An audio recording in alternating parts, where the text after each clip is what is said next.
अति सुरवर प्रभु रामचंद्र भगवान की जय. असं रामाचं बोलणं ऐकलं आणि वानर आणि गजर केला.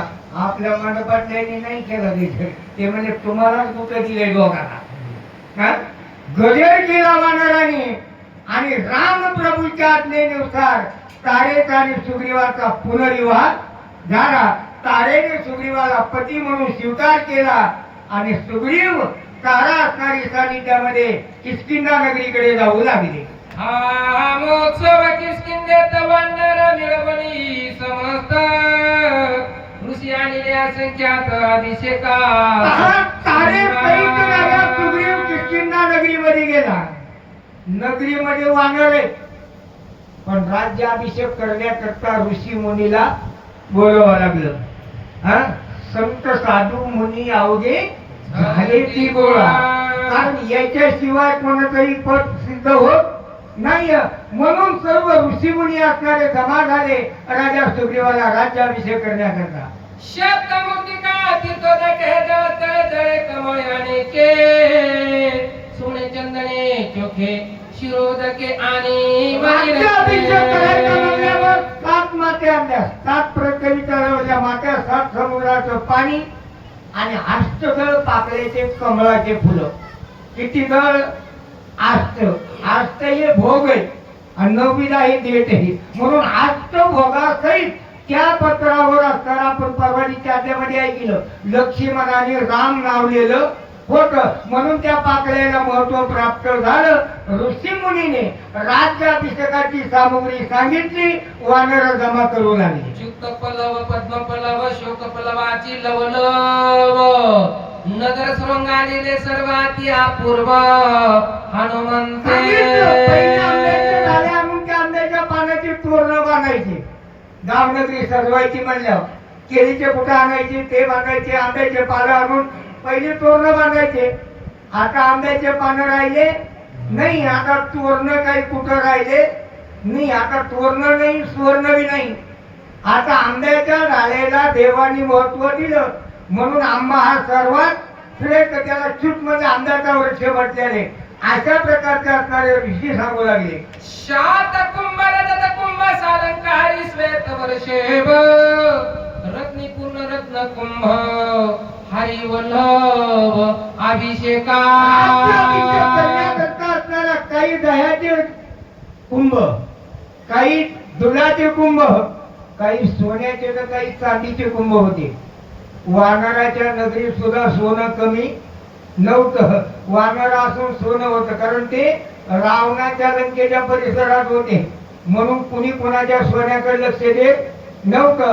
अशा सर्व असणारे 7 प्रकारचे कुंभ भरले राज्याभिषेक करण्याकरता. हो मकरणी प्रधान सवेचे केले विविध पूजन तिला जे दे धनु विविध दान अभिचिंचन सुग्रीवाला राज्याभिषेक करण्याकरता होम आकारला गेला. होमामध्ये आहुती दान केली. यज्ञदान होम झाला. ब्राह्मण लोक यज्ञाकरता आले आणि ब्राह्मण लोकांची पूजा संपल्यानंतर ब्राह्मण लोकांना दान धर्म केला. ऋषी मुनीला दान धर्म केला. यज्ञाला जाणं म्हणजे काहीतरी करावं लागल. जशी जशी ज्याची सेवा असेल तसं तसं दान त्या ठिकाणी राजा सुग्रीव देऊ लागलेला. जैसी उमा आणि रमा तैसी शोभे तारा रुमा अंगदाची कंटाक्षमा महामहिमा अभिषेके. जशी भगवान शंकराची पार्वती आणि भगवान विष्णू परमात्म्याची लक्ष्मी त्याप्रमाणे राजा सुग्रीवाला रोमा आणि तारा या 2 शोभायमान दिसू लागल्या. अंगदाचंही लग्न झालं. अंगदाच्या पत्नीचं नाव होतं सीमा. अशा प्रकारची क्षमा असणारी या तिघीजणी शोभायमान या राज्यामध्ये दिसू लागल्या. युक्त वेद मंत्राभिषेकती ऋषीश्वर अभिषेकावया आले वानर थोर थोर ते ऐका. ब्रह्म विधी जाणला. ब्रह्म जाणे तो ब्राह्मण एरवी तरी बामण ब्रह्मदाने तो ब्राह्मण, त्याला बामणाच्याच कुळात येण्याची गरज नाही. त्याचा वेदाच्या आधारे मंत्र उच्चार असावा, वेदनिहित मंत्राची उच्चारणा असावी आणि त्या ब्राह्मणाच्या मुखातून मंत्रसिद्धी व्हावी. अशा प्रकारच्या असणार ब्राह्मणाच्या मुखातून वेद अनुसरून असणारा अध्ययन होऊ लागलं. गज गवाय क्षगवाय शर्व गंधमाधन उभय मैद दिविद नीळ पाय लवलाय अभिषेकात कोण कोण वानर आले? गंधमाधन, नळ, नीळ, तरळ, तरळ, तगर हे बरेचसे वानर असणारे जमा झाले. कशा करता? राजा सुग्रीवाचा राज्याभिषेक करण्याकरता. इतरही आले पण निवडक सांगितले. अभिषेक येती सुग्रीवासी युवराज अंगदासी पूजा करुणी दोघाशी आती मुलाशी त्याप्रमाणे राज्य सुग्रीवाला राज्य बनवलं आणि युवराज पद अंगदाला दिलं. पहिला वाली राजा आणि सुग्रीव युवराज होता. आता त्याच वालीचा मुलगा युवराज बनवला. जसं सरपंच होणारा सुद्धा ते म्हणला पुढे जागा करणार सांगा, पण मेंबर व्हायला काय हरकत आहे. मला वाटतं 4 चाकी गाडीत बसणाऱ्यांनी पुन्हा सायकलची अपेक्षा करूनही, पण माणसाची हवसच पूर्ण नाही. ते मला एकदा हवसच आहे, एकदा उभाच राहायचे पडची ना. अंगदा सुग्रीवास युवराज दिनले वानर ही सुग्रीवासन मानिले आवडे म्हणती भले केले संस्थापिले नाथबाबांनी सांगितलं, राजा सुग्रीव बनला आणि युवराज अंगदाला दिला. सगळे वानरांनी सांगितलं बरं झालं. काही तासांना सुग्रीव राजा झाला, बऱ्या करता झाला. मला वाटतं कुणीही लोकांनी बरं म्हणावं. बरं म्हणण्यासाठीच काम आहे, नाही तर आपण आपल्याकडं कुणी बरंच म्हणतो. खडीगांबर खाणारही म्हणतो नाही नदी बरं आहे. बरा म्हणण्याचा अर्थ नाही. 4 लोकांनी याला बरं म्हणावा, नावा जावा तेव्हा तो बरा. वानर आणि सुग्रीव राजाला मान्यता दिली. या परी सुग्रीव राज धर घेऊनी वानराचा संभार करीता आले जे जयकार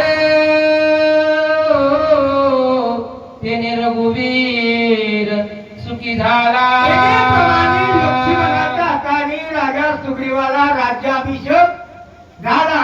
राज्याभिषेकाचा कार्यक्रम झाला आणि लोक वानर माघारी निघाले. पण गजर करत राम नामाचा गजर करीत रामापर्यंत आले. रामाला सुख आणि समाधान. आपल्याला दोन्ही होत नाही. सुख झालं तर समाधान वाटत नाही. आणि इकडं सांगितलं चित्ती असू द्यावे समाधान. मग चित्ताची तळमळ आपली थांबली नाही म्हणून आपण समाधानी बनत नाही. हे कार जे जे कार करीत आले वानर रघुवीर कोणी श्री रामचंद्र सुख निर्भर स्वानंद.